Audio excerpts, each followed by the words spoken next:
Teman-teman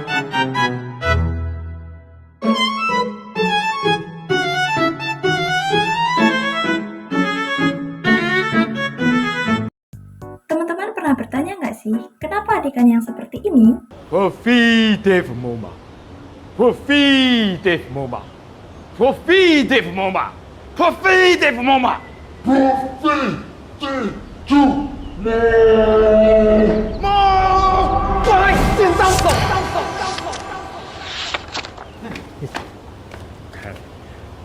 刻在我心底的名字 is 阿汉。刻在我心底的名字，忘记了时间这回事，于是谎言说忘记了时间这回事，既然决定爱上，一次就一辈子。曾顽固跟世界对峙，觉得连呼吸都是奢侈。如果有下次，我会再爱一次。刻在我心底的名字，你藏在尘封的位置，要不是这样。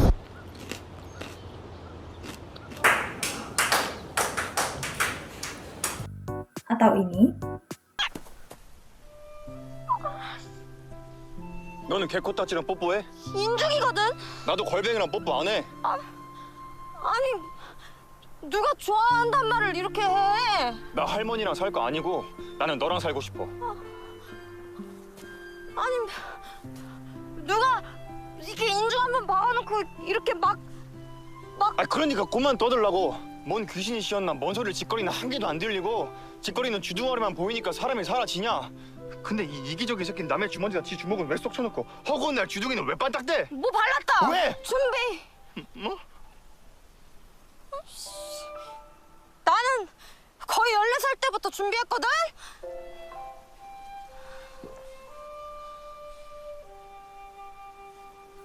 Bisa secara bebas tayang di Netflix tapi dilarang di TV kita. Kira-kira apa ya yang ada di balik dunia penyiaran terkait boleh atau tidaknya konten seperti itu disiarkan? Yap, bener banget, jawabannya regulasi penyiaran. Sebenarnya apa sih regulasi itu? Regulasi ini teman-teman sama dengan peraturan. Regulasi penyiaran artinya suatu aturan terkait penyiaran yang dibuat dan dituliskan dalam undang-undang, peraturan pemerintah, dan pedoman perilaku penyiaran dan standar program siaran atau P3SPS. Di Indonesia, suatu lembaga juga dibuat untuk mengawasi semua konten penyiaran. Namanya KPI atau Komisi Penyiaran Indonesia. Pemirsa, upaya meningkatkan kualitas dan kepatuhan lembaga penyiaran terus dilakukan melalui kegiatan sosialisasi, pedoman perilaku penyiaran dan standar program siaran. Kegiatan ini diharapkan mampu mendorong lembaga penyiaran lebih memahami serta menerapkan aturan yang berlaku dalam setiap konten yang disiarkan kepada masyarakat. Di era tumbuh pesatnya informasi dari berbagai media, baik cetak, elektronik, dan koran, pentingnya menjaga etika penyiaran, terutama dalam menyajikan informasi yang akurat, berimbang, serta tidak melanggar norma sosial dan hukum. Selain menyasar masyarakat, sosialisasi ini juga menyasar lembaga kampus, instansi, dan komunitas, sehingga dapat menerima siaran yang sehat tanpa melanggar kaidah-kaidah penyiaran. Ketua KPID Kalimantan Barat, Ramdan, mengatakan, tidak hanya sosialisasi, namun hal teknis dalam dunia jurnalistik juga diberikan kepada sejumlah mahasiswa. Informasi teknologi, kemudian media juga terus bertransformasi, dan fakta di lapangannya juga banyak, kemudian siaran-siaran terus berkembang di tengah masyarakat kita. Oleh karena itu, kami memandang penting untuk kita melakukan sosialisasi berkaitan dengan literasi sehat dan soft skill yang bisa kita saling untuk berkolaborasikan, di antaranya berkaitan dengan teknik reportase, misalnya voice over, kemudian termasuk media handling, kemudian hal-hal teknis yang berkaitan dengan dunia jurnalis yang kemudian bisa kita saling untuk berbagi informasi dan berbagi pengetahuan dan berbagi pengalaman.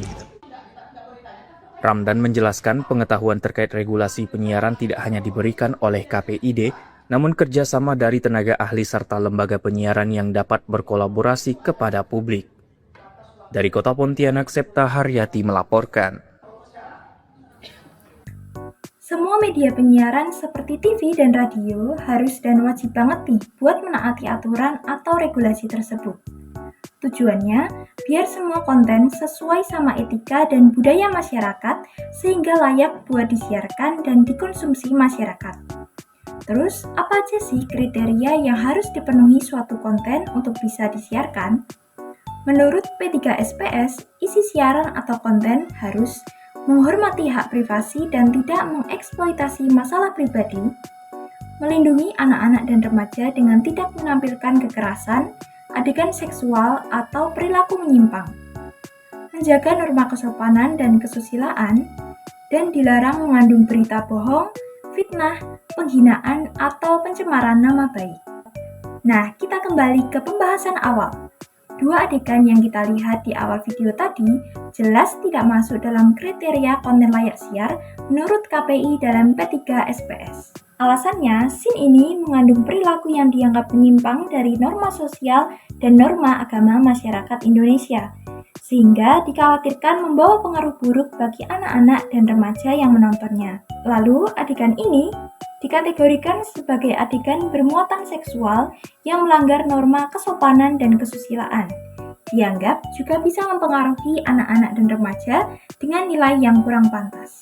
Itulah kenapa kita nggak pernah melihat kedua adegan tersebut muncul di TV.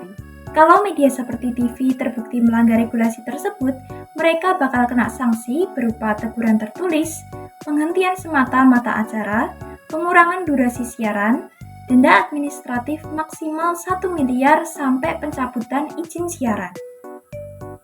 Tapi beda lagi kalau kita nonton di platform streaming online seperti Netflix. Kedua adegan tersebut udah biasa nih muncul dalam konten mereka. Nah, apakah itu artinya nggak ada regulasi dan kontrol dalam penyiaran konten di Netflix? Jadi teman-teman, Netflix juga punya regulasi terkait kelayakan kontennya sendiri, meskipun nggak mengikuti standar TV konvensional. Caranya, dia pakai sistem rating mandiri, yaitu penggolongan konten untuk usia 13, 16, dan 18 ke atas. Lalu ada kontrol orang tua. Pengguna bisa membatasi akses terhadap konten atau memblokir judul-judul tertentu yang tidak masuk usia.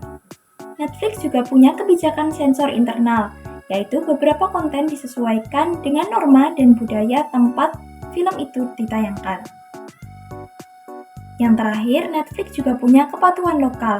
Ia bekerja sama dengan pemerintah, yaitu LSF atau Kominfo, untuk memastikan konten yang ditayangkan tidak melanggar hukum berat di Indonesia, seperti pornografi anak atau konten yang dilarang negara.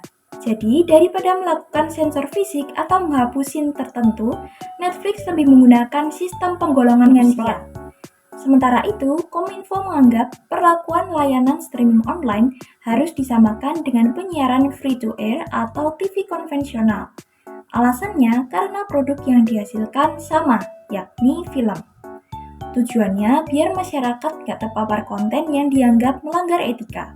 Kominfo, pemirsa yang sedang berencana untuk melakukan sensor baik itu YouTube, Netflix, Disney Plus ataupun Hotstar. Kita melihat informasi ini yang baru saja diumumkan kemarin ya pemirsa. Apakah Anda sering nih nonton layanan streaming ini pemirsa? Nah, saat ini kebijakannya sedang dikaji untuk tayangan di sejumlah platform streaming film atau over the top OTT seperti YouTube, Netflix, dan Disney Plus Hotstar. Menteri Kominfo Budi Aris Setiadi mengatakan kementerian masih mengkaji potensi aturan sensor tersebut. Ia juga menyebut alasan sensor agar tayangan lebih teratur dan mendorong kesamaan perlakuan dengan tayangan free to air seperti stasiun televisi. Dalam mengkaji aturan sensor tersebut, Kominfo akan mengajak diskusi pemangku kepentingan lainnya seperti Kementerian Pendidikan, Kebudayaan, Riset dan Teknologi, Lembaga Sensor Film, LSF, pelaku usaha layanan OTT, dan lembaga yang bekerja sama dengan layanan over the top. Direktur Jenderal Informasi dan Komunikasi Publik Kementerian Kominfo, Usman Kansong menjelaskan sensor dilakukan agar tidak muncul kembali pertanyaan mengapa di TV disensor namun di OTT tidak. Ia mencontohkan kalau di TV orang merokok ini di-blur, sedangkan di film, di streaming ini dibebaskan tanpa sensor. Menurut Usman, hal tersebut tidak adil dan menyebabkan orang lebih banyak beralih menonton over the top. Dampaknya lebih banyak masyarakat yang terpapar hal-hal yang melanggar etika. Wah, pemirsa, bagaimana nih menurut Anda? Apakah Anda setuju jika ada sensor dalam layanan streaming over the top? Dari sini teman-teman bisa berhenti sebentar, pause videonya, and tell me your opinion. Menurut teman-teman, perlukah Netflix mengikuti regulasi TV konvensional? Tulis di kolom komentar ya sebelum kita lanjut ke pembahasannya. Sebenarnya, perusahaan Netflix sendiri memiliki hubungan yang pelik dengan Indonesia. Akibat penayangan film 365 Days yang bermuatan pornografi dan film The Prom yang mengandung unsur LGBT, Netflix sempat diblokir Telkom pada tahun 2016 hingga Juli 2020. Di satu sisi, upaya Kominfo menyamakan regulasi ini terdengar masuk akal, karena baik TV maupun Netflix sama-sama menayangkan film dan bisa diakses oleh masyarakat luas. Artinya, dampaknya juga dianggap sama. Tetapi di sisi lain, ada perbedaan mendasar yang sering kita lewatkan. Kalau kita nonton TV, kita cenderung menerima apa yang ditayangkan secara pasif. Kita nggak selalu punya kontrol penuh nih atas apa yang muncul di layar. Sementara kalau di Netflix, kita justru memilih sendiri apa yang kita tonton. Bahkan sebelum menonton, kita sudah punya nih informasi soal rating usia dan deskripsi kontennya. Artinya, tanggung jawab nggak cuma ada pada penyedia konten, tetapi juga pada penonton itu sendiri. Dan ada pertanyaan yang lebih penting lagi nih teman-teman. Apakah regulasi yang bakal diberlakukan kepada Netflix itu benar-benar bisa membuat masyarakat lebih terlindungi atau justru membatasi kebebasan dalam mengakses informasi dan hiburan? Karena beberapa pihak berpendapat bahwa jika regulasi terlalu ketat justru bisa menghambat kreativitas dan inovasi dalam industri media. Selain itu, di era digital seperti sekarang, membatasi konten juga bukan hal yang mudah karena platform seperti Netflix beroperasi secara global, yaitu lintas negara. Jadi, meskipun suatu negara ingin membatasi, konten tersebut tetap bisa diakses dari berbagai sumber lain. Lalu, ini menjadi pertanyaan untuk kita sendiri juga untuk pemerintah di negara kita. Seperti apa regulasi yang tepat untuk menanggapi keberadaan platform streaming online yang kontennya lebih bebas? Bisa jadi sistem regulasi yang kita gunakan saat ini memang sudah tidak sepenuhnya relevan dengan perkembangan teknologi. Kementerian Pendidikan dan Kebudayaan Republik Indonesia menggandeng Netflix untuk mengembangkan kemampuan dan keterampilan insan perfilman Indonesia. Kerjasama tersebut diumumkan dalam konferensi pers bersama Netflix di kantor Kemendikbud Jakarta pada hari Kamis 9 Januari. Kemitraan antara Kemendikbud dan Netflix berfokus pada pengembangan kemampuan kreatif para pelaku industri perfilman di Indonesia. Menteri Pendidikan dan Kebudayaan Nadiem Makarim mengumumkan bahwa dalam kerjasama ini mereka akan membuat konten film Netflix original Indonesia, lalu film-film lokal lainnya seperti Kuntilanak, Filosofi Kopi, Night Comes For Us bisa ditonton di Netflix. Selain itu, Netflix juga akan berinvestasi sebesar $1 juta Amerika Serikat atau sekitar 14 miliar rupiah dalam membiayai pelatihan untuk 15 scriptwriter terpilih dari Indonesia yang akan dikirim ke Hollywood. Dan juga akan ada workshop seputar scriptwriting dan kompetisi penulisan naskah film pendek yang pemenangnya akan dihadiahkan biaya produksi sebesar $600.000 Amerika atau sekitar 8 miliar rupiah. Sementara ini jadwal untuk kompetisi dan pelatihan tersebut masih belum ditentukan. Karena sekali lagi udah waktunya kita tampil di panggung dunia. Ini merupakan suatu hal yang bikin saya frustrasi yang luar biasa. Negara dengan keindahan seperti kita, dengan karakter seperti kita nggak dikenal sebesar kita, nggak dikenal di luar negeri. Dan itu bukan hanya dampaknya bukan cuma buat gengsi ya. Kita tidak dikenal di panggung dunia itu artinya juga mentalitas atau mindset negara kita juga kita nggak punya hero-hero atau kebanggaan yang bisa menginspirasi generasi muda kita gitu. Jadi semakin banyak tokoh-tokoh seperti ini yang maju di panggung dunia ya akan ada 100 lagi anak-anak muda yang melihat tokoh-tokoh seperti Bapak Ibu depan kita ini untuk menginspirasi mereka, memacu kita maju. Sampai sini dulu pembahasan kita tentang regulasi media penyiaran tradisional dan platform streaming online Netflix. Semoga bisa ngasih insight buat kalian semua. Kalau video ini bermanfaat, kamu bisa like dan share juga ke orang lain. Terima kasih udah menonton sampai akhir. Bye-bye.